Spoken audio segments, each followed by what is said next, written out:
반도체까지. 그러니까 반도체주가 완전히 안진뱅이 돼버렸어요. 그러면 이 부분이 다시 일어날 수 있을까? 저는 아니라고 봐요. 더 쉬어가야 돼. 그러니까 더 쉬어요.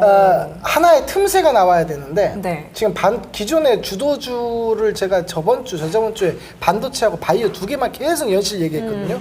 이제는 바이오밖에 저는 얘기할 수가 없어요. 왜냐면 반도체가 쉬어가는 흐름들이 완전히 꺾여버린 게 전부 다 지금 확인이 됐거든요. 그러다 보니까 지금은 유일하게 남아있는 섹터는 바이오다. 뭐 요 정도로 좀 일축을 하고 네. 그다음에 이제 틈새 시장으로 올라오는 게 이제 원전 섹터가 이제 디데이가 수요일에 있으니까 17일 날 있거든요. 네. 근데 이 부분들이 이제 체코 원전은 30조 시장입니다. 엄청 크고 수주 확률에 대한 부분은 이제 프랑스하고 한국하고 봤을 때 약간 50% 정도고 근데 저는 여기서 끝나지 않고 만약에 17일 날 우리나라가 수주로 다운다 하더라도 네. 세론 뉴스는 분명히 나올 수도 있어요.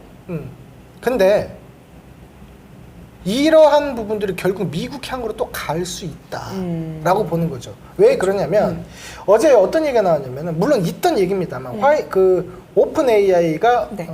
원자력 쪽으로 이제 구동을 한다. 그러면 2027년까지는 원자력으로 이제 모든 AI가 다 돌아갈 수밖에 없어요. 네. 그러면 이러한 17일 날 세론이 나온다 하더라도 네.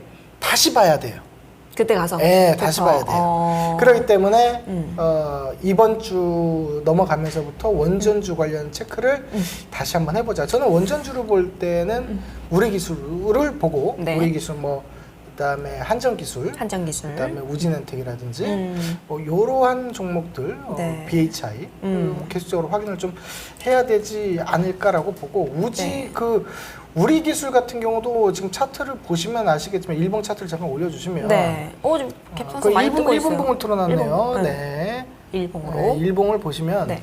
지금 어제 그 금요일에 종가관리가 들어왔어요. 네. 그래서 디데이에 대해서 어떻게 움직일지가 일단은 슈팅은 한번 나올 거라고 봐요. 슈팅 나왔다가 네. 세론으로 빠질지 아니면 거기서 견고하게 지켜주면 한 방 더 갑니다. 그러니까 17일 날이 굉장히 중요한 날이에요. 17일. 종가까지 다 확인을 해야 돼요. 네. 그래서 이 부분에 대해서 좀 체크를 분명히 좀 해야 될 필요가 있다. 좋습니다. 이렇게 좀 말씀드리겠습니다. 우리 기술까지 한번 잘 차트 분석해 보시면 좋을 네, 것 같고. 오늘의 입덕님 네. 안녕하세요. 처음 오셨네요. 안녕하세요. 네, 이제 매일 오세요.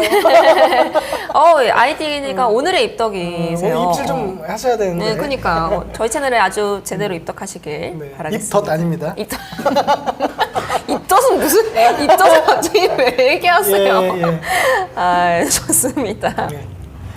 네, 이렇게 피습 사건 여기까지 간단하게 좀 다뤄봤고요. 관련해서 뭐 방위산업주, 테슬라, 요 종목들 좀 주목해 보면 좋을 것 같다 이런 말씀까지 해주셨습니다. 좋습니다. 오늘 지금 장 시작은 한 15분 정도 남겨두고 있는 상황인데 빠르게 이슈 살펴보고 가겠습니다. 먼저 첫 번째 이슈입니다. 이 8월에 MSCI에 편입될 종목 중에 유력한 후보로 LS 일렉트릭을 꼽아줬습니다. 이 전략 부문에서 아주 꾸준한 상승세를 보이고 있는 종목인데 요 LS 일렉트릭 전문가님 어떻게 보시나요? LS 일렉트릭 이제 미국향에 대한 전력에 대해서 찐으로 하는 기업은 LS 일렉트릭이다 하고 제가 목소리 높여서 말씀 좀 드렸었죠. 네.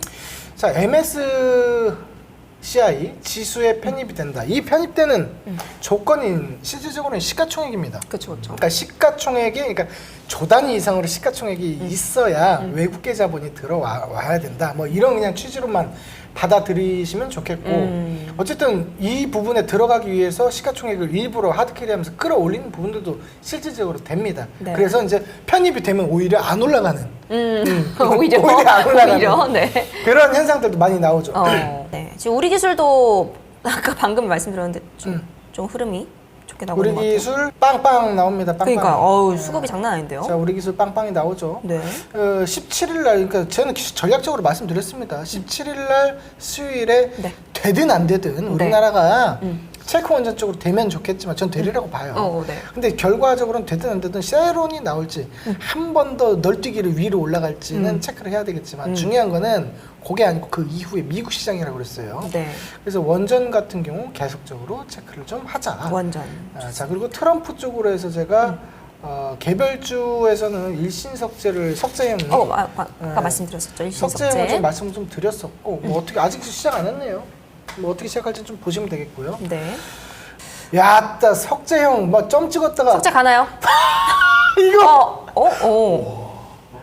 그러니까 제가 오늘 장전부터 얘기한 게 뭘 얘기했냐면 이게 네. 자 보면 이게 금요일 캔들입니다.